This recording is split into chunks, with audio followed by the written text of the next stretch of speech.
আফামান জুইয়িনা সু আমালিহি ফারাহু হাসানা ফাইনাল্লাহ ইদুল্লু মাইয়াশা ওয়া ইয়াহদি মাইয়াশা ফালা তাযহাব নাফসুকা আলাইহিম হাসারাত ইন্নাল্লাহা আলিমুম বিমা ইয়াসনাউন। আল্লাহ বলেন, যার জন্য খারাপ কাজগুলি সুশোভিত করা হয়েছে, খারাপ কাজ এটা সে ভালো দেখে।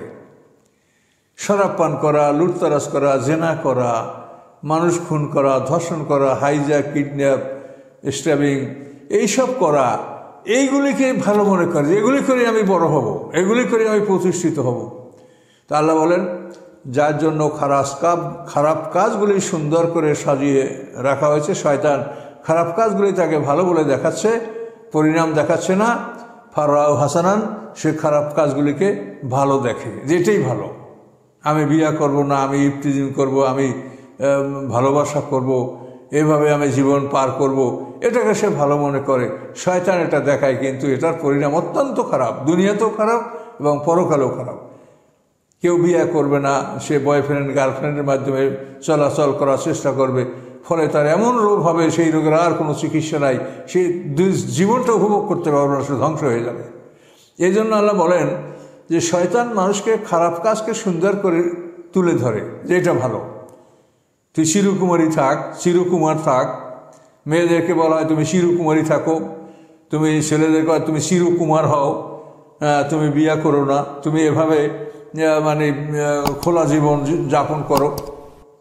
তো এগুলি আল্লাহ বলেন যে যার জন্য এই খারাপ কাজকে সুন্দর করে দেখানো হয়, শয়তান দেখায়, এবং সেই খারাপ কাজগুলিকে সে ভালো মনে করে, তার কাছে এটা ভালো মনে হয়। ফাইনাল্লাহ ইদুল্লু মাইয়াশা, আল্লাহ যাকে ইচ্ছা তাকে বিপদগামী করেন। ওয়াহদি মাইয়াশা, এবং যাকে ইচ্ছা আল্লাহ হেদায়েত দান করেন। তো এই হেদায়েত দান করা এবং বিপদগামী করা, আল্লাহ তাআলা এটার জন্য পথ আমাদের সামনে উন্মুক্ত করে দিয়েছেন।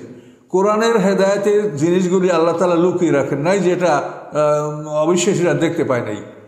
হেদায়েতের জিনিসগুলো, বিষয়গুলো আল্লাহ স্পষ্ট করে দিয়েছেন, আর পাপের বিষয়গুলি, অপরাধের বিষয়গুলি আল্লাহ উন্মুক্ত করে দিয়েছেন। এখন যে যেটা গ্রহণ করে, তো গ্রহণ করলে পরে তাকে আল্লাহ তাআলা ওই কাজ করার ক্ষমতা দান করবেন। এই জন্য বলা হয় যে আল্লাহ তাআলাই গোমরাহ করেন এবং আল্লাহ তাআলা হেদায়েত দান করেন। হেদায়েতের পথ অবলম্বন করতে চাইলে আল্লাহ তাআলা ওই পথে চলার ক্ষমতা আল্লাহ দান করেন, আর খারাপ পথে চলার জন্য খারাপ পথকে বেছে নিলে ওই খারাপ পথে চলার ক্ষমতাটাও আল্লাহ দান করে থাকেন। এই জন্য আল্লাহ বলেন যে আল্লাহ হেদায়েত দান করেন, আল্লাহ তাআলা যাকে ইচ্ছে তাকে বিপদগামী করেন। তো এখন বিষয়টা আপনি ভালো করে বুঝে নেন যে আপনি হেদায়েতের দিকটা যদি আপনি বেছে নেন, তখন এই পথে চলার জন্য ক্ষমতা আল্লাহ দেবেন। আর যদি আপনি ভুল পথে চলার সিদ্ধান্ত নেন, এই ভুল পথে চলার ক্ষমতাটাও আল্লাহ দেবেন। আল্লাহ ছাড়া এই ক্ষমতা দান করার কারো মানে ইখতিয়ার নাই এবং ক্ষমতাও নাই। আল্লাহ বলেন, ফালা তাযহাব নাফসুকা আলাইহিম হাসারাত। হে রাসূল, এই যারা তাদের জীবন ধ্বংস করছে, যারা জীবনকে মানে জাহান্নামে যারা যাবে, এই সমস্ত মানুষের জন্য না আপনার আফসোস করতে করতে যেন আপনার জীবনটা একেবারে শেষ না হয়ে যায়। আল্লাহ সুলতান নিজের পরিবার পরিজন বংশীয় লোকদেরকে আল্লাহর পথে আনার জন্য প্রচুর চেষ্টা করেছেন, খুব আফসোস করেছেন। তার কারণ আল্লাহ রাসূল স্পষ্ট জানেন, তিনি স্বচক্ষে দেখে আসছেন জান্নাত জাহান্নাম কাকে বলে। কাজে এই জাহান্নামে যারা যাবে তাদের জন্য আল্লাহ রাসূল খুবই আক্ষেপ করেছেন, আফসোস করেছেন। তা আল্লাহ বলেন, আর আপনার আক্ষেপ করতে হবে না। ইন্নাল্লাহ আলিমুম বিমা ইয়াসনাউন, তারা যা করে তা আল্লাহ ভালো করে জানেন যে তারা কি করছে। আল্লাহুল্লাযী আরসালা রিহা, এখন আল্লাহর অন্য কুদরত সম্পর্কে আল্লাহ বলছেন। আল্লাহ হলেন সেই আল্লাহ যিনি রহমতের বায়ু প্রেরণ করেন, রহমতের বাতাস। সেই বায়ু কি করে? ফাতুসিলু সাহাবান, সেই বায়ু বাতাস, সেই বাতাস মেঘ বহন করে। এই বাতাস হিসেবে মেঘ ভাসমান থাকে। ফাতুসিলু সাহাবান, সেই বায়ু মেঘকে বহন করে, এবং সেই মেঘকে বহন করে আল্লাহ বলেন, ফাসুকনা ইলা বালাদিন মাইয়্যিত, আমি সেই মেঘের পানি মৃত শহরকে আমি পান করাইয়ে দিই। অর্থাৎ যে জমি শুকিয়ে গেছে, উৎপাদন ক্ষমতা হারিয়েছে, কিছুই তার মধ্যে জন্মে না, তো এই মৃত জমিনকে আল্লাহ তাআলা ওই মেঘের পানি আল্লাহ পান করিয়ে দেন। ফলে কী হয়? ফাহিয়াইনা বিল আরদা বা'দা মাউতিহা, ফলে আল্লাহ বলেন সেই জমিন তার মৃত্যুর পরে আমি তারকে আবার আমি জীবিত করি, সঞ্জীবিত করি। অর্থাৎ শুকনো মাঠে হলো মরা, এর মধ্যে আর কোনো প্রাণশক্তি নাই, কিন্তু পানি পেলেই আবার সে প্রাণশক্তি লাভ করে এবং সে জীবিত হয়। তো আল্লাহ বলেন আমি বৃষ্টির সাহায্যে আমি এটা করে থাকি। এবং আল্লাহ বলেন কাযালিকা নুশুর, তোমরাও ঠিক এভাবেই উঠবে। পৃথিবীর থেকে যেমন বৃষ্টির ফলে সব গাছপালা উদ্ভিদ তরুলতা মাটির থেকে ফুটে ফুটে বের হয়, তোমরাও ইসরাফিলের দ্বিতীয় সিংহার ফুৎকারের পরে হাসরের ময়দানে এক পশলা বৃষ্টি বর্ষানো হবে। সেই বৃষ্টির পরেই তোমরা মাটির থেকে ফুটে ফুটে বের হয়ে আসবে। যেহেতু আমরা মৃত্যুর পরে মাটিতে আমরা আমাদের যে কোনো অবস্থায় আমরা শেষ পর্যন্ত আমরা মাটির মধ্যেই সংরক্ষিত থাকি এবং আমাদেরকে মাটির থেকেই এভাবে এক পশলা বৃষ্টির পরে আমরা বেরিয়ে আসবো। এবং এটা সম্পর্কে বহু আলোচনা আছে, সেগুলো কিয়ামত বা পরকালের আলোচনা দেখেন, সেখানে বিস্তারিত আপনারা জানতে পারবেন। পৃথিবীর উদ্ভিদ এবং গাছপালা তরুলতা যেরকম বৃষ্টি পরে মাটি থেকে ফুটে বের হয়, আমরাও হাসরের ময়দানে এক পশলা বৃষ্টি বসানো হবে। পরে এই বৃষ্টির পরে আমরা মাঠের থেকেই আমরা ফুটে ফুটে বেরিয়ে পৃথিবীর উপরে চলে আসবো, ছোট্ট এবং উলঙ্গ। এরপরে আস্তে আস্তে আমরা সবাই বড় হব, পোশাক দেওয়া হবে, মাঠে সাজানো হবে, 50,000 বছর সমান একটা দিন হবে। ওই দিনেই এই সবগুলো আস্তে আস্তে হবে। মানকানা ইউরিদুল ইজ্জাতা ফালিল্লাহিল ইজ্জাতু জামিয়া, যদি কেউ সম্মানের অধিকারী হতে চায় তো সে যেন জেনে রাখে সমস্ত সম্মান আল্লাহর কাছে, সমস্ত সম্মানের মালিক আল্লাহ। বালাম বাউর সে একজন বড় আলেম ছিল, সম্মানিত ছিল, কিন্তু সে কিভাবে তার সম্মান ধ্বংস করলো? আল্লাহ বলেন যদি কেউ সম্মান চায় তাহলে সে যেন জেনে রাখে যে সমস্ত সম্মান ও ইজ্জতের মালিক আল্লাহ। কাজেই আল্লাহর গোলাম হলেই আমরা সম্মানিত হতে পারবো। কাজেই এটা আমাদের একান্তভাবে জানা উচিত। কাফের মুশরিকরা তারা মূর্তি পূজা করতো তাদের সম্মানের জন্য, কিন্তু সেখানে তাদের সম্মান নাই। সম্মান হলো আল্লাহর কাছে। আল্লাহকে যারা সিজদা করে তারা দুনিয়ায় সম্মানিত হয় এবং আখিরাতেও সম্মানিত হয়। পৃথিবীতে নবী রাসূলদের সুনাম সুখ্যাতি এবং আল্লাহ তাআলা প্রথম থেকে আজ পর্যন্ত রেখেছেন এবং কিয়ামত পর্যন্ত পৃথিবীতে নবী রাসূলদের সুনাম সুখ্যাতি, ভালো মানুষের সুনাম সুখ্যাতি এটা আল্লাহ বজায় রাখবেন। এবং যারা কাফের তাদেরকে মানুষ খারাপ হিসেবেই দেখে এবং খারাপ হিসেবেই তাদেরকে স্মরণ করে। তো সম্মানের ইচ্ছা করলে সম্মান আল্লাহর কাছে, সমস্ত সম্মানের মালিক আল্লাহ। ইলাইহি ইয়াসাদুল কালিমুত তাইয়্যিব, পবিত্র বাক্যগুলি আল্লাহর কাছে আরোহণ করে। ওয়াল আমলুস সালিহু ইয়ারফাহু, এবং আমলে সালেহ তাকে আকাশে তোলে। তো কালেমায়ে তাইয়্যিব কি? কালেমায়ে তাইয়্যিব হলো সুবহানাল্লাহ, আলহামদুলিল্লাহ, লা ইলাহা ইল্লাল্লাহ, আল্লাহু আকবার, এগুলি কালেমায়ে তাইয়্যিব। তো এই কালেমায়ে তাইয়্যিবগুলি আল্লাহর কাছে আরোহণ করে। তো এইগুলিকে তুলবে কে? ওয়াল আমলুস সালিহু ইয়ারফাহু, আমলে সালেহ এগুলিকে আসমানে তুলবে। তাহলে এখন দেখেন এটা খুব কঠিন ব্যাপার। লা ইলাহা ইল্লাল্লাহ এটা কালেমায়ে তাইয়্যিব। এখন আমলে সালেহ হলো লা ইলাহা ইল্লাল্লাহ অনুযায়ী তার কাজ করা। যদি শুধু মুখে লা ইলাহা ইল্লাল্লাহ বলে এবং এই লা ইলাহা ইল্লাল্লাহর যে দাবি বা এটার যে আদেশ, এটা যে কার্যে পরিণত করা, অর্থাৎ মুখে বলা, অন্তরে বিশ্বাস করা এবং সেটা কার্যে পরিণত করা। ইমানের হলো 3টা অংশ: ইকরার বিল লিসান, তাসদিক বিল জানান, আমল বিল আরকান। মুখে বলা, অন্তরে বিশ্বাস করা, কার্যে পরিণত করা। তো লা ইলাহা ইল্লাল্লাহ এটা কালেমায়ে তাইয়্যিব। এটাকে আমলে সালেহ অর্থাৎ এটাকে যদি কার্যে পরিণত করা হয় তাহলে এই লা ইলাহা ইল্লাল্লাহ আল্লাহর কাছে আরোহণ করবে। কার্যে পরিণত কি? লা ইলাহা ইল্লাল্লাহর এক কথা এর মূল অর্থই হলো যে একটা মানুষ তার জীবন সম্পত্তি আল্লাহর কাছে বিক্রি করে দিবে জান্নাতের বিনিময়ে। এটা হলো লা ইলাহা ইল্লাল্লাহর সংক্ষেপে অর্থ, যে একটা মানুষ তার জীবন সম্পত্তি আল্লাহর কাছে জান্নাতের বিনিময়ে সে বিক্রি করে দেবে। এ হলো লা ইলাহা ইল্লাল্লাহর অর্থ।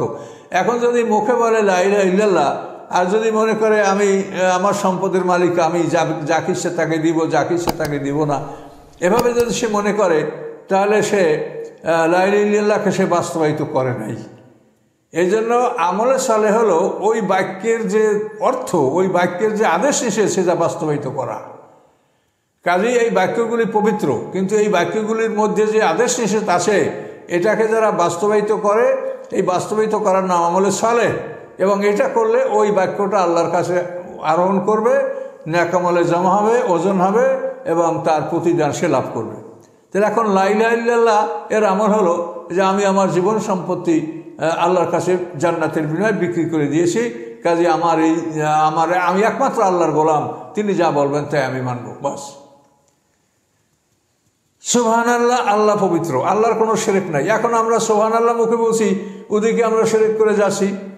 যেমন ওই পীরের কবরে সেজদা করছি, পীরের কাছে সন্তান চাচ্ছি, পীরের কাছে রোগ মুক্তি চাচ্ছি, কোনো দরগার কবরের কাছে রোগ মুক্তি চাওয়া হচ্ছে, কোনো গাছের কাছে, মাছের কাছে, মানে বিভিন্ন পৃথিবীতে যত এই আখড়াগুলি আছে, আড্ডাগুলি আছে, সেখানে মানুষ শিরক করছে। তো সুবহানাল্লাহ শব্দের অর্থ যে আল্লাহ পবিত্র, তার কোনো অংশীদার নাই, শিরক নাই। কিন্তু মুখে সুবহানাল্লাহ বলছি, অথচ আমাদের আমলের মধ্যে শিরক আছে। তো এই সুবহানাল্লাহ আল্লাহর কাছে আরোহণ করবে না। আলহামদুলিল্লাহ বলছি, সমস্ত প্রশংসা আল্লাহর, কিন্তু আমরা পরবর্তীতে মানুষের প্রশংসায় রত থাকছি, মানুষের ব্যাপক প্রশংসা করছি, আর মুখে বলছি আলহামদুলিল্লাহ আলহামদুলিল্লাহ জিকির করছি, কিন্তু মানুষের প্রশংসা করে যাচ্ছি। তো এভাবে যদি হয় তাহলে এই কালেমাগুলি আকাশে উঠবে না। অর্থাৎ যে কলেমার যে অর্থ বা কলেমার যে দাবি, সেটা যদি বাস্তবায়িত না করা হয় তাহলে আমল সালে হবে না। ওই কলেমা যেটা বলা আছে ওইটা বাস্তবে পালন করার নাম হচ্ছে আমল সালে। লা ইলাহা ইল্লাল্লাহ, আল্লাহু আকবার, আল্লাহ সবচেয়ে বড়। তা আল্লাহ সবচেয়ে বড় হয়, তা আল্লাহর আদেশটা সবার চাইতে সর্বাগ্রে, মানে আল্লাহর আদেশ পালন করা প্রাধান্য পাবে। আজান হয়েছে, আল্লাহ সবচেয়ে বড়, আপনি সব কাজ ফেলে মসজিদে চলে যান। কোনো লোকের কোনো মানে মিটিং মিছিল, কাজ কর্ম, ব্যবসা বাণিজ্য, কেনাবেচা সব কিছু সেরে আল্লাহু আকবার, আল্লাহ সবচেয়ে বড়, এটা প্রমাণ করার জন্য আপনি আল্লাহর আদেশ পালন করতে শুরু করবেন। এইভাবে প্রত্যেকটা কথার মধ্যে যে আদেশ আছে, নিষেধ আছে, এইগুলি যারা বাস্তবায়িত করবে তাদের এটার নাম হবে আমলে সালে, এবং এটা যারা করবে তাদের এই বাক্যগুলি আকাশে আরোহণ করবে। কাজেই মুখে বলবেন আর আমল করবেন না, এমন জিকির, এমন ইবাদত আল্লাহর আকাশে আরোহণ করবে না। খুব কঠিন ব্যাপার, বুঝে নেন যে আপনি যে কথাটা বলছেন, এই কথাটার মিসদাক, এই কথাটার কি আদেশ, সেটা যদি আপনি পালন না করেন তাহলে আপনি আমলে সালেহ থেকে বঞ্চিত, আমলে সালেহ থেকে বিরত থাকলেন, আপনার আমল আকাশে উঠবে না। তো আল্লাহ বলেন এই পবিত্র বাক্যগুলি সুবহানাল্লাহ, আলহামদুলিল্লাহ, লা ইলাহা ইল্লাল্লাহ, আল্লাহু আকবার, এভাবে আরও যত পবিত্র বাক্যগুলি আছে, এগুলির যে আদেশ নিষেধ, মানে এগুলি যে বাস্তবায়ন, এটা যদি না থাকে আমাদের মধ্যে, তাহলে শুধু বাক্যগুলি মুখে বললে এটা আকাশে উঠবে না। এই লা ইলাহা ইল্লাল্লাহর বিষয়টাই দেখেন। লা ইলাহা ইল্লাল্লাহ অর্থ হলো একটা মানুষ তার জীবন সম্পত্তি ভেস্তের বিনিময়ে আল্লাহর কাছে বিক্রি করে দেবে এবং সে আল্লাহর গোলাম, সলিড আল্লাহর গোলাম হবে। কিন্তু মানুষ তো এইভাবে গোলাম হচ্ছে না। মানুষ রোজা নামাজ পড়ছে আর নিজের মাল আসবাব, ধন সম্পদ মনে করছে এটা আমার, আমি এইটা ছেলেকে দেবো, এটা মেয়েকে দেবো, এটা কম দেবো, বেশি দেবো, এটা মনে করছে, সে নিজে মালিকানা করতে যাচ্ছে। কোনো মানুষ যদি নিজেকে মালিক মনে করে সেটা শিরক হবে। আল্লাহ একমাত্র মালিক, আর কেউ মালিক নয়। তাই আল্লাহ বলেন পবিত্র বাক্যগুলি আকাশে উঠবে, আল্লাহর কাছে যাবে, কিন্তু আমলের সালে সেগুলি তুলবে। ওই বাক্যের যেটা মিসদাক, অর্থাৎ ওই বাক্যে যেটা চাচ্ছে সে আমল না থাকলে তখন ওই বাক্যগুলি আকাশে উঠবে না। আল্লাযীনা ইয়ামকুরুনা সাইয়্যাতি, এবং যারা পাপের ষড়যন্ত্র করে, অর্থাৎ পাপ যাতে করে মানুষ, অন্যায় যাতে করে, এভাবে যারা ষড়যন্ত্র করে, লাহুম আযাবুন শাদীদ, তাদের জন্য রয়েছে কঠিন শাস্তি। মানে মানুষ শয়তান, জিন শয়তান, এরা মিলে পাপের কাজগুলি ষড়যন্ত্র করে, পাপের কাজগুলিকে সুন্দর করে দেখায় এবং পরিণাম সম্পর্কে তাদেরকে অন্ধ রাখে। এভাবে যারা পাপ কাজ করার জন্য পরিকল্পনা করে, ষড়যন্ত্র করে, স্ট্র্যাটেজি বা কৌশল অবলম্বন করে, তাদের জন্য আযাবুন শাদীদ, কঠিন শাস্তি। মাকরু উলাইকা ইয়াবুর, এবং তাদের এই ষড়যন্ত্র ধ্বংস হয়ে যাবে। এই ষড়যন্ত্র স্থায়ী থাকবে না। এই ষড়যন্ত্র ধ্বংস হয়ে যাওয়ার পরেই তারা দেখবে যে আমরা মহাবিপদগ্রস্ত হয়েছি। কাজী শয়তানের পরামর্শ অনুযায়ী যেন আমরা না চলি, আল্লাহর কিতাব, রাসূল যে কথা আমাদের কাছে নিয়ে এসেছেন, যে বাণী নিয়ে এসেছেন, এগুলি আমরা মানব, তাহলে আমরা ইনশাল্লাহ নিরাপদে থাকব। আল্লাহ খালাকাকুম মিন তুরাবিন, আল্লাহ তাআলা তোমাদেরকে মাটি হতে সৃষ্টি করেছেন। অর্থাৎ মানুষের সৃষ্টির সূচনা মাটির থেকে হয়েছে। আদম আলাইহিস সালামকে আল্লাহ মাটি থেকে সৃষ্টি করেছেন, এবং ওই সাথে আমাদের পানি, মাটি, আগুন, বাতাস, এটা আদমের মাটি এবং পানি বাতাসের সাথে একই সঙ্গে নেওয়া হয়েছে।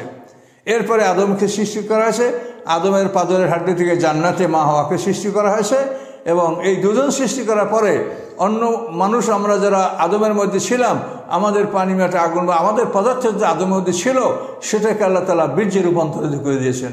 ফলে এই বীর্যের ধারা পৃথিবীতে প্রবাহিত করেছেন এবং বীর্যের মাধ্যমেই আমরা পৃথিবীতে ভূমিষ্ঠ হচ্ছি, আমরা জন্ম লাভ করছি। তাই আল্লাহ বলছেন আল্লাহু খালাকাকুম মিন তুরাবিন, আল্লাহ তোমাদেরকে সৃষ্টি করেছেন মাটি হতে, সুম্মা মিন নুতফাতিন, মাটির পরে নুতফা বীর্য থেকে।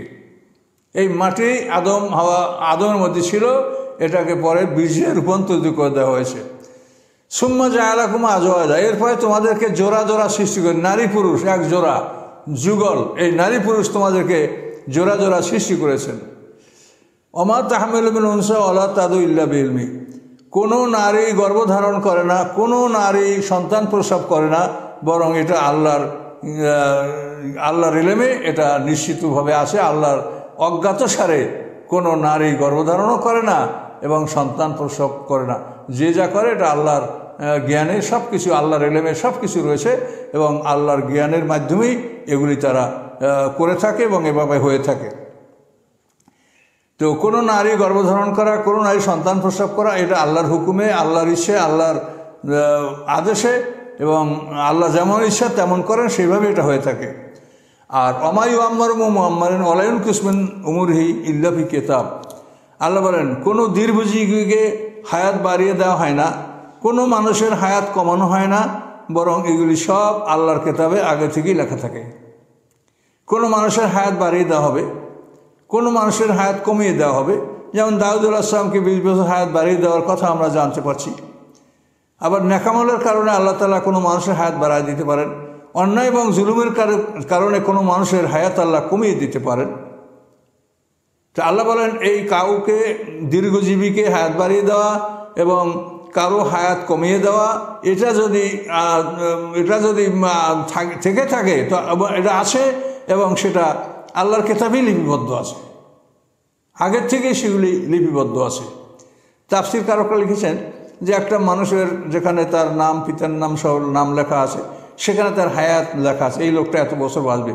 প্রতিদিন পার হয় এবং তার ওই হায়াত থেকে ওটা বিয়োগ করা হয় এবং করে করে যখন শূন্যের কোঠায় চলে যায় তখন তার মৃত্যুর সময় আসে। এভাবে মানে হায়াতের বিষয়টা লৌহে মাহফুজে হিসাব সংরক্ষণ করা হয়। উমর ফারুক রাদিয়াল্লাহু তাআলা আনহু সম্পর্কে কাবে আহবার বলেছেন যে উমর ফারুক শাহাদাত বরণ করেছেন, তিনি যদি আল্লাহর কাছে বলতেন তা আল্লাহ তার হায়াত বাড়ায় দিত। তো এই কথা বলার পরে কাবে আহবার এই কথা অন্যান্য সাহাবীরা প্রতিবাদ করলেন যে আল্লাহ বলছেন যে যখন কারো মৃত্যু আসবে এক বিন্দু আগে পিছিয়ে করা হবে না। তো কাবে আহবার বললেন যে ওটা ঠিকই, ওটা আল্লাহ বলছেন মৃত্যু যখন আসবে তখন লা ইয়াস্তাখিরুনা সাআতাম ওয়া লা ইয়াস্তাকদিমুন, তখন এক বিন্দু এক মুহূর্ত আগে পিছিয়ে করা হবে না। কিন্তু হায়াত বাড়ানো কোনো বিষয় আগে যদি আল্লাহ থেকে চূড়ান্ত করে নেওয়া হয় তো এটা কিন্তু হতে পারে যে আগেই আল্লাহ থেকে মানে হায়াত বাড়িয়ে নেওয়া হবে, তা সেটা হতে পারে। কিন্তু মৃত্যুর সময় কারো কমানো বাড়ানো হবে না, ওটা আল্লাহর হায়াত ঠিকই আছে। তো এই জন্য আমরা দেখি অনেক ভালো মানুষের অনেক হায়াত হয়, যেমন নূহ আলাইহিস সালামের কত হায়াত ছিল। আবার দেখেন জালেমদের হায়াত, এজিদ 38 বছর বয়সে মারা গেছে, মুসলিম বিন আকাবা এভাবে অল্প বয়সে মারা গেছে। আবার জিয়াদ ইবনে আবিহে, তাকে মুয়াবিয়া হিজাজের গভর্নর করেছিল, কিন্তু আব্দুল ইবনে উমর রাদিয়াল্লাহু তাআলা দোয়া করছেন আল্লাহ এই জালেম এর থেকে আমাদেরকে বাঁচান, কিন্তু সে হেজাজের দিকে রওনা করছে, এমন সময় প্রতিমধ্যে 53 হিজরিতে তার মৃত্যু হয়ে গেছে জিয়াদ ইবনে আবিহে। তো এভাবে ঘটনা আল্লাহ তাআলা কারো হায়াত বাড়ায় দিতে পারেন। কারো যদি হায়াত বাড়িয়ে দেন তাহলে তার সামনে, জীবনের সামনে যে বরজাকে যে তার সময়টা আছে, এই বরজাক থেকে সেই সময়টা হায়াতের সাথে যোগ করবেন এবং বরজাক থেকে ওই সময়টা কমিয়ে দিবেন। যেমন দাউদ আলাইহিস সালামকে 20 বছর হায়াত বাড়ানো হয়েছে, এর মানে এই না যে আদমের হায়াত তাকে দান করা হয়েছে। অর্থটা হবে এই যে দাউদ আলাইহিস সালামের মরার পরে সামনে কিয়ামত পর্যন্ত এই যে পর্দার আড়াল জগতে বিশাল সময় আছে, এই সময় থেকে 20 বছর হায়াতের সাথে যোগ করে দেওয়া হলো এবং বরজাক থেকে 20 বছর কমিয়ে দেওয়া হলো। আর যদি কারোর উপর অসন্তুষ্ট আল্লাহ হায়াত কমিয়ে দেন তাহলে তাকে মানে হায়াত থেকে 20 বছর কমিয়ে ওই 20 বছর হায়াত তার বরজাকের সাথে যোগ করে দেওয়া হবে। ফলে কোনো মানুষের হায়াত মওত মিলিয়ে পৃথিবীর সমস্ত মানুষ একই বয়সের, কোনো মানুষের বয়স কম বেশি নাই। কেউ পিছনে একটা বরজাক গেছে, আমরা আলাস্তুবি রব্বিকুম এই সাক্ষী দেওয়ার পরে আমরা পৃথিবীতে আসা পর্যন্ত এইটা পর্দার আড়ালে জগৎ। আবার মৃত্যুর পরে আমরা পর্দার আড়ালে জগতে থাকবো, সেখান থেকে হাসর ময়দানে উঠব। এই দুইটা বরজাক এবং হায়াত এটা মিলালে সমস্ত মানুষের বয়স সমান। আপনারা নিজেরা একটু কষ্ট করে এটা মিলিয়ে নেন। কাজী দাউদ আলাইহিস সালামকে হায়াত দেওয়া হয়েছে, এটা যদিও হাদিসে যেভাবে আসে আমরা ওভাবে ওটা মেনে নিতে পারছি না। তার কারণ হায়াত বাড়ানোর অর্থ হলো যে দাউদ আলাইহিস সালামের সামনে যে বরজাকে বিশাল সময় রয়েছে, ওখান থেকে 20 বছর হায়াত তার মানে 20 বছর সময় তার হায়াতের সাথে যোগ করে দেওয়া হলো এবং বরজাক থেকে 20 বছর কমিয়ে দেওয়া হলো। একটা মানুষের 20 বছর হায়াত বেশি থাকা এটা মহাবিপদ। মনে করেন প্রত্যেকটা দিন একটা সমাপ্তি আছে, কখন হবে সেটা আল্লাহই ভালো জানেন। এভাবে যদি এমন একদিন হয় যে জান্নাতেরও সমাপ্তি হয়, জাহান্নামের সমাপ্তির কথা তো আল্লাহ ঘোষণাই করেছেন, জান্নাতের সমাপ্তির কথা আল্লাহ বলেন নাই, তারপর আমরা ধরে নেই যদি সমাপ্তি হয়, তো সকলের যদি একটা জিনিস সমাপ্তি হয় তখন একজন আর 20 বছর হায়াত বেশি, তো এই লোকটা কী করবে তখন? সবাই একটা চূড়ান্ত হয়ে গেল, সবাই উপভোগ করার পরে এখন সবাই বিদায় হলো, তারপর যদি একটা লোকের 20 বছর হায়াত বেশি হয় তো সে লোকটা কী করবে? তাহলে তার জীবন উপক্রম জীবন সামগ্রী নিয়ে একা একা বসবাস করে, এটা তো মহাবিপদ হয়ে দাঁড়াবে। কাজে এই জন্য কোনো মানুষের হায়াত বাড়ানোর অর্থ এই না যে আরেকজনের হায়াত কমাইয়া সবাই চাইতে তার 20 বছর বাড়াই দেওয়া হলো। বাড়াই দেওয়ার অর্থই হলো যে পর্দার আড়ালের যে জগৎ, যেখানে আমাদের সবারই সময় ইনশাল্লাহ থাকবে, আমরা মরার পরে হাসরের ময়দানে উঠব, সামনে অনেক সময় আছে। আল্লাহ ইচ্ছা করলে কাউকে যদি দয়া করেন, আল্লাহ ভালো মনে করেন, তো ওখান থেকে তাকে 10-20 বছর হায়াত 10-20 বছর সময় হায়াতের সঙ্গে আল্লাহ যোগ করে দিতে পারেন। তো কোরআনে যেটা বলা আছে যে হায়াত বাড়ানো কোনো হবে না, এটা হলো ইজাজা আজাল হুম, অর্থাৎ মৃত্যু আসার পরে, ওইখানে আসার পরে আর কারো হায়াত কমানো বাড়ানো হবে না। কিন্তু তার আগে হতে পারে, যেটা কাবে আবার বলেছেন, যেটা আগে হতে পারে যদি আল্লাহর কাছ থেকে কেউ মঞ্জুর করিয়ে নেয় বা আল্লাহ কাউকে মঞ্জুর করেন, সেটা আগে হতে পারে, কিন্তু মৃত্যুর সময় কারো বাড়ানো কমানো এটা হবে না। তো আল্লাহ বলেন এগুলি সব আল্লাহর কিতাবে লিপিবদ্ধ আছে, ইন্না যালিকা আল্লাহ ইয়াসির, এবং এগুলি সব আল্লাহর কাছে খুব সহজ। মানে আল্লাহর যে লৌহে মাহফুজ, যে এটা আল্লাহর দপ্তর, সেটাতে কত বড়, এটা সম্পর্কে আমরা কোনো কল্পনা করতে পারি না।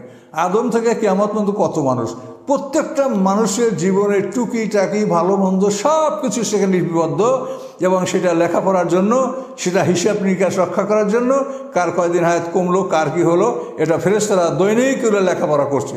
কোটি কোটি ফেরেশতারা সেখানে দায়িত্ব পালন করছে। আমেরিকার পেন্টাগন অফিস প্রতিরক্ষা দপ্তরের বারিন্দাটা 17 মাইল আমেরিকা। তাহলে আল্লাহর এই দপ্তর, যেখানে আদম থেকে কিয়ামত পর্যন্ত সমস্ত মানুষের প্রথম থেকে শেষ পর্যন্ত জীবনের সব কিছু সংরক্ষিত আছে, তাহলে সেটা কত বড় হতে পারে আরশ। হ্যাঁ, আল্লাহর এই মহা সিংহাসন, মহা আরশ, এটা যে কত বড় হতে পারে এটা সম্বন্ধে আমরা কল্পনা করতে পারি না।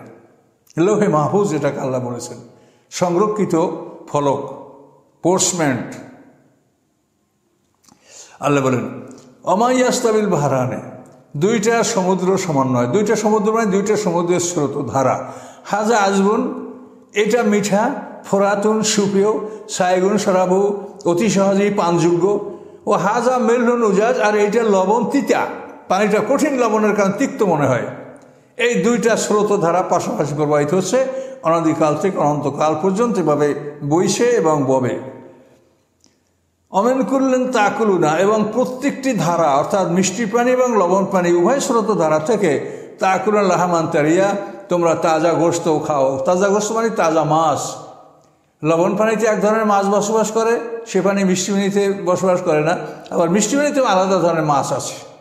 আমাদের দক্ষিণ অঞ্চলে কতগুলি মাছ আছে, সেগুলি এই অঞ্চলে আমরা আদৌ দেখতে পাই না। এটা লবণ পানির মাছ। কাজে আল্লাহ বলেন উভয় স্রোত থেকে তোমরা তাজা গোশত অর্থাৎ তোমরা মাছ ধরে খাও। তাসাকরিজুনা হিলিয়াতান, এবং তোমরা তোমাদের জিওর গহনাগাটি ওই সমুদ্রের থেকে তোমরা বের করে নিয়ে আসো। ওর মধ্যে ঝিনুক, প্রবাল, এগুলি থেকে তোমরা মণিমুক্তা সংগ্রহ করো তোমাদের জিওর গহনাগাটির জন্য। তালবাসুনাহা, এই গহনাগাটি তোমরা পরিধান করো। ও তারাল ফুলকাম ফিহে মাওয়াকেরা, এবং তোমরা দেখতে পাচ্ছ যে বোঝাই নৌকাগুলি পানির বক্ষ চিরে সেটা চলছে। কেন চলছে? লিতাবতাগু মিন ফাদলি, যে এর মাধ্যমে তোমরা তোমাদের ব্যবসা বাণিজ্য আল্লাহর অনুগ্রহ তোমরা লাভ করবে, পণ্য বিনিময় করবে। লাআল্লাকুম তাশকুরুন, এবং এগুলি করে তোমরা আল্লাহর শুকরিয়া আদায় করবে। এই জন্য আল্লাহ তাআলা এই ব্যবস্থাপনা পৃথিবীতে রেখেছেন। এগুলি আল্লাহর কুদরত, এগুলি আল্লাহ ছাড়া কেউ করতে পারে না। ইউলিজুল লাইলা ফিন নাহার, তিনি রাতকে দিনের মধ্যে প্রবেশ করিয়ে দেন, অর্থাৎ রাতকে বাড়িয়ে দেন, তখন দিনের একাংশ রাত দখল করে। ওয়ুলিজুন নাহারা ফিল লাইল, আবার কখনো দিনকে রাতের হিসাবে দেন, দিন রাতের একাংশ দখল করে দিন নিজে বড় হয়ে যায়, রাত ছোট হয়ে যায়। ও সাক্কারা শামস আল কামারা, চন্দ্র সূর্য আল্লাহর অনুগত, অর্থাৎ চন্দ্র সূর্যকে আল্লাহ সৃষ্টি করে তাদের কাজে তাদের ডিউটি লাগিয়ে দিয়েছেন, সেভাবেই তারা একভাবে অটোমেটিক তারা ডিউটি করে যাচ্ছে।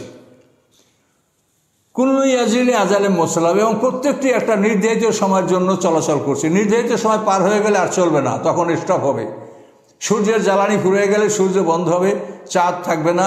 এভাবে আল্লাহ বলেন প্রত্যেকটি একটা নির্ধারিত সময়ের জন্য ওরা চলছে। গ্রহ নক্ষত্রের মধ্যে যার চলার সময় শেষ হয় তখন তার মৃত্যু হয়, তারপর ব্ল্যাক হোল তাকে গ্রাস করে।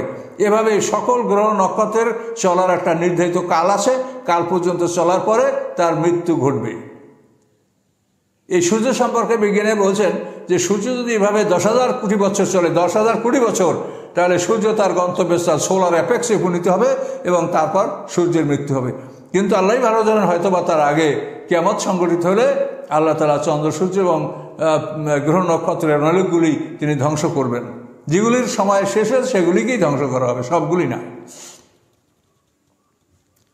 আল্লাহ বলেন এই যে ক্ষমতার মালিক, যে চন্দ্র সূর্য গ্রহ নক্ষত্র নির্ধারিত সময়ের জন্য চলাচল করবে, তারপর তাদের মৃত্যু হবে। আল্লাহ বলেন জালিকুল্লাহ রাব্বাকুম, এই হচ্ছে তোমাদের রব, ইনি হচ্ছেন তোমাদের রব, যিনি এই ক্ষমতার মালিক। লাহুল মুলক, সমস্ত সার্বভৌমত্ব মালিকানা তাঁর, তিনি ছাড়া কেউ মালিক নাই। কাজে পৃথিবীতে যেন আমরা কেউ মালিকানা না করি। আমরা আল্লাহর সম্পদ আমাদের কাছে জমা আছে, আমরা আল্লাহর পক্ষ থেকে এজেন্ট বা নিযুক্তক। কাজে আল্লাহ যেভাবে বলেন তার সম্পদ সেভাবে আমরা ব্যয় করতে বাধ্য থাকবো। নিজে মালিকানা করতে গেলেই তার জন্য জাহান্নাম। আল্লাহ একমাত্র মালিক। কাজে মনে করেন আমরা সবাই গোলাম। এই গোলাম যারা না, তারা জান্নাতে যাবে না, জান্নাতে গোলামরা যাবে, মালিকরা সব জাহান্নামে যাবে। আল্লাযীনা ইয়াদউনা মিন দুনিহি, এবং আল্লাহকে ছাড়া তারা যাদেরকে ডাকে, মা ইয়ামলিকুনা মিন কিতমির, তারা কেতমিরেরও মালিক না। কেতমির হলো খাজুর খেয়ে ফেলে পরে আটির উপরে যে একটা সাদা আবরণ থাকে, এটাকে কেতমির বলা হয়, খাজুরের পাতলা আবরণ। তো আল্লাহ বলেন আল্লাহ ছাড়া যারা আছে তারা ওই খেজুরের আটির উপরের পাতলা যে আবরণ তারও মালিক না, কিছুরই মালিক না, তারা সব কিছুর মালিক আল্লাহ, আমরা সবাই গোলাম তার। মা ইয়ামলিকুনা মিন কিতমির, তারা কোনো কেতমিরেরও মালিক না। এই ইয়াদুহুম, যদি তোমরা তাদেরকে ডাকো, এই দেবদেবীকে তোমরা ডাকো, লা ইয়াসমাউ দুআকুম, তোমাদের ডাক তারা শোনে না। ওয়ালাউ সামিউ, হ্যাঁ যদি তারা শোনে, শুনতেও পারে। তার কারণ যারা নাই শোনে যদি, তাহলে হাসরের ময়দানে তারা কেমন করে বলবে যে এই তোমরা আমার ইবাদত করো নাই। হ্যাঁ, তাহলে তারা শোনে, কিন্তু শুনে এটা প্রত্যাখ্যান করবে। আল্লাহ বলেন যদি তারা শোনেও তো মাস্তাজিবু লাকুম, তারা শুনে থাকবে কিন্তু তোমাদের জবাব দিতে পারবে না। তারা শুনে থাকবে এবং হাসরের ময়দানে তোমাদের জবাব দিবে। ও ইয়াউমাল কিয়ামতে ইয়াকফুরুনা বিশিরকিকুম, এবং কিয়ামতের দিন তারা তোমাদের এই অংশীদার সাব্যস্ত করাকে অস্বীকার করবে। তোমরা যে এই দেবদেবীকে, মূর্তিগুলোকে আল্লাহর অংশীদার মনে করছিলা, এটা তারা অস্বীকার করবে যে না, আমরা আল্লাহর অংশীদার নই। তাহলে এতে বোঝা যায় যে আল্লাহ তাদেরকে শোনাতেও পারেন, শুনতেও পারে, কিন্তু আমাদেরকে জবাব দিতে পারবে না। তো এই যে দেবদেবী অন্য যাদেরকে আল্লাহর অংশীদার সাব্যস্ত করা হয়েছে, তারা এটা অস্বীকার করবে। তোমাদেরকে আমরা এটা বলি নাই, তোমাদের ইবাদত আমরা শুনি নাই, আমরা তোমাদের ইবাদতকে প্রত্যাখ্যান করলাম। তো এই জন্য আল্লাহ বলেন তোমরা যে তাদেরকে অংশীদার সাব্যস্ত করছিলে, এটা তারা অস্বীকার করবে। আল্লাহ ইউনাব্বিউকা মিসলু খবীর, আল্লাহ বলেন হে মুহাম্মদ সাল্লাল্লাহু আলাইহি ওয়াসাল্লাম, আল্লাহ তাআলা সব কিছুর খবর রাখেন। এই খবীর, তিনি যেভাবে আপনাকে খবর দেন, এইরকম পৃথিবীতে আর কেউই খবর দিতে পারবে না। এটা আসলেই সত্য। আল্লাহ যে বিষয়গুলি খুঁটে খুঁটে তুলে তুলে আমাদেরকে খবর দিচ্ছেন, এটা আল্লাহ ছাড়া পৃথিবীর কারো এভাবে ক্ষমতা দেওয়ার, মানে খবর দেওয়ার ক্ষমতা নয়। আল্লাহ বলেন ইয়া আইয়ুহান নাস, হে মানব সকল, আনতুমুল ফুকারা ইলাল্লাহ, তোমরা সবাই আল্লাহর দরবারের ফকির, অভাবগ্রস্ত। আমরা সবাই আল্লাহর দরবারে অভাবগ্রস্ত, আমরা সব কিছু আল্লাহর কাছে চাই। কে দিবে আমাকে? আল্লাহ যদি তার পানি নিয়ে যান, কে পানি দিবে? আল্লাহ যদি তার অক্সিজেন নিয়ে যান, কে দিবে? তা আল্লাহ বলেন হে মানব সকল, তোমরা সবাই আল্লাহর কাছে ফকির। আল্লাহু হুয়াল গনিউল হামিদ, একমাত্র আল্লাহ যিনি ধনী এবং প্রশংসিত। আল্লাহ ছাড়া আমরা সবাই আল্লাহর কাছে ফকির। কাজী ফকিরে আল্লাহর কাছে অত্যন্ত বিনয়ী সহকারে অনুনয় বিনয় করে আল্লাহর কাছে চায়। কাজী আমরা আল্লাহর কাছে যখন চাবো তখন অত্যন্ত বিনীতভাবে হাত তুলে আল্লাহর কাছে মোনাজাত করবে এবং চাবো। এবং এভাবে যারা ইমামগণ আইম্মা তারা সবাই বলেছেন যে সকল মোনাজাতে দুহাত তুলে মোনাজাত করা এটা মুস্তাহাব। পৃথকভাবে হোক জামাতবদ্ধভাবে হোক সকল মোনাজাতেই আল্লাহর কাছে হাত না তুললে বিনয়ী ভাব প্রকাশ পায় না। বিনয়ী ভাব প্রকাশ করতে হলে হাত তুলতে হবে, কাঁদো কাঁদো অবস্থা আল্লাহর কাছে দোয়া করতে হবে। এই জন্য আল্লাহ বলেন, হে মানব সকল তোমরা ফকির। কাজে ফকির তুমি কেমন করে হাত না তুলে চাবে আল্লাহর কাছে বলো? ফকির কি অহংকার করে চায়? ফকির যখনই আপনার কাছে আসে তখন হাত বাড়ায় এবং কাতর হয়ে আপনার কাছে চায়। তা আল্লাহ বলছেন তোমরা আমার কাছে ফকির, তোমরা হাত বাড়াও, হাত তুলো, কাতর অবস্থায় আমার কাছে চাও। এবং আল্লাহ বলেন আমি গণী, আমি অমুখাপেক্ষী এবং সমস্ত প্রশংসার মালিক আমি আল্লাহ। এই আশা ইউজবিকুম, আল্লাহ ইচ্ছাকালে তোমাদেরকে পৃথিবী থেকে তুলে নিতে পারেন। ওইয়াতে খালকেন জাদি, নূতন সৃষ্টি তিনি নিয়ে আসতে পারেন। এরকম করেছেন আল্লাহ তাআলা। পৃথিবীতে একটা জাতিকে ধ্বংস করে তাদের অবশিষ্ট থেকে আবার পৃথিবীকে আবাদ করেছেন। আমা যালিকা আল্লাহ আজিজ, এবং এই ধরনের কাজ আল্লাহর জন্য কোনো কঠিন কাজ নয়। এটা খুবই হালকা আল্লাহর জন্য যে তোমাদের পরিবর্তে আল্লাহ নূতন জাতি আল্লাহ নিয়ে আসতে পারেন।